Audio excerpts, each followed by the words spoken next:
Guys, welcome to my channel flourishing flavours. আজকে নিয়ে এসেছি আপনাদের জন্য একটা ভিন্ন ধরনের রেসিপি, তা হচ্ছে পটলের খোসার খুবই মজাদার একটা ভর্তা। চলুন তাহলে দেরি না করে দেখে নিই কী কী উপকরণ লাগছে।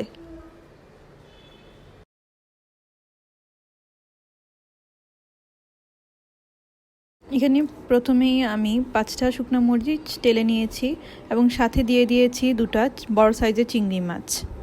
চিংড়ি মাছগুলো ভেজে নিয়েছি ভালোভাবে এবং এখানে নিয়ে নিয়েছি প্রায় 1 কেজি পরিমাণের পটলের খোসাগুলোকে আমি ভালোভাবে টেলে নিয়েছি। সাথে দিয়ে দিয়েছি বড় 2টা কাপ সাইজের কাঁচা পেঁয়াজ কুচি, আর দিয়েছি 2টা ভাজা পেঁয়াজ, সাথে একটু ধনেপাতা। এখন আমরা এগুলাকে ভালোভাবে বেটে নিব। পটলের খোসাটাকে এখানে আমি অলরেডি 2বার বেটে নিয়েছি। এখন আমি চিংড়ি মাছ আর বাকি যে উপকরণগুলো আছে সেগুলো ভালোভাবে আরেকবার করে মিক্স করে নিব পটলের খোসার সাথে।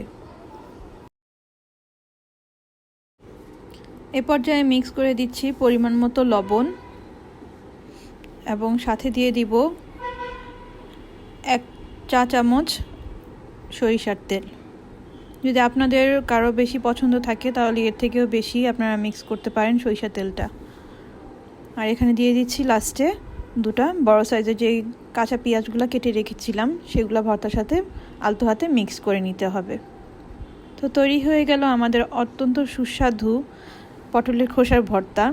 আপনারা একবার ট্রাই করে দেখবেন আমার রেসিপিটা, আশা করি অবশ্যই আপনাদের ভালো লাগবে। এবং এমন একটি রেসিপি হলে 1 প্লেট ভাত অনায়াসেই শেষ করে ফেলা যায়। আমার ভিডিওটি যদি আপনাদের ভালো লেগে থাকে তাহলে অবশ্যই লাইক, শেয়ার অ্যান্ড সাবস্ক্রাইব করে আমার পাশে থাকবেন। তো আজকের মতো এখানেই বিদায় নিচ্ছি। টিল দেন, আল্লাহ হাফেজ।